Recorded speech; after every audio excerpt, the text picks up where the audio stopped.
Hi, I'm Gary Covert, and I like the theater. I love going to Broadway shows. I love going to local shows. I'm always impressed with how much talent there is with people in the world in terms of singing and acting and all the other things that go into a production.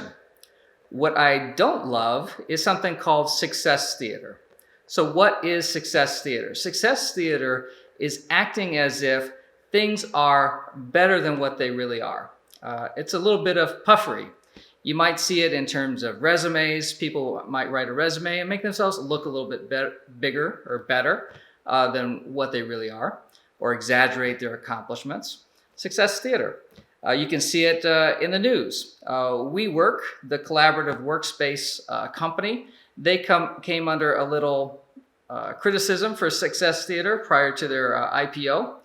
And Tesla also came under some criticism for overly rosy production forecasts when they were ramping up production here in the United States. So it's making things look just a little bit better than what they actually are.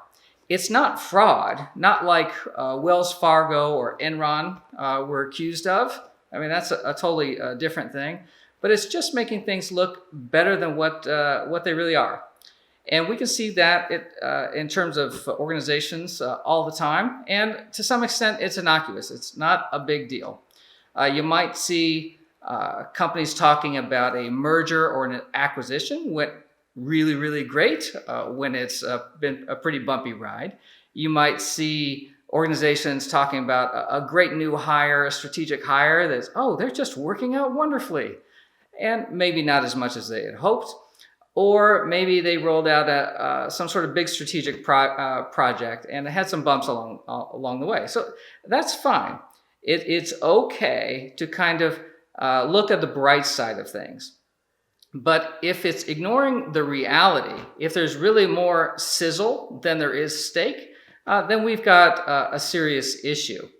And sometimes around innovation programs, innovation initiatives, you see some innovation theater, success theater going on. And it can have some pretty bad impacts. So that might be people being jaded about the process. You might lose real opportunities.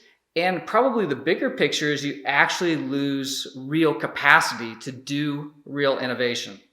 So what might it look like? You might be suffering from a success theater around innovation if all you have is a bunch of programs that are generating ideas, and you've got teams and committees and awards going out that are disconnected from the actual business. So if you have all that, which is all great, that's all sizzle and that's all really good stuff to do. It's a great place to start. It's a lousy place to stay.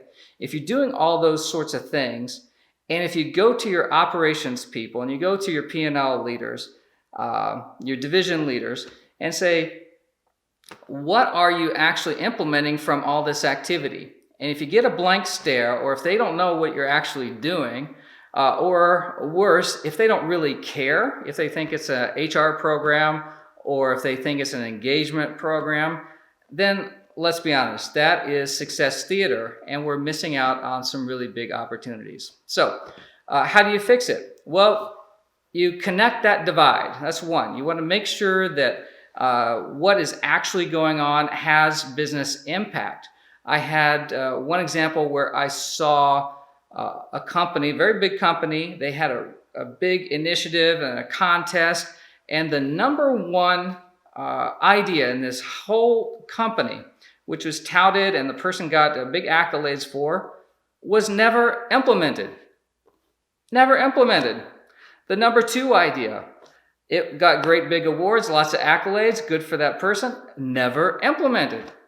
If they were so great, why weren't they implemented? Was it because they may not have had any direct bearing on the business? It's a concern. So things like that, if you have too much sizzle, not enough steak, you got an issue. So you want to make sure it's connected to actual business incomes, not business incomes, business outcomes. The other thing is make sure that if you have ideas or you're enticing people, encouraging people to share their ideas, share their creativity to improve the condition of the business, that they are empowered to make those changes. If they come up with great ideas and they're never implemented, if they're never taken up, then people start to say, you know what, this is just a show. This is just a feel-good experiment. It's not real. So it's been observed, and I think it's true, that the whole world's a stage. But if all we have is success theater, then we're living in a very, very small world. So I hope you found that insight to be useful. If you have interest in this particular topic and have some questions, reach out to me. I'd be happy to talk to you. My mission is to help organizations be as innovative as they possibly can in very real ways. Thank you.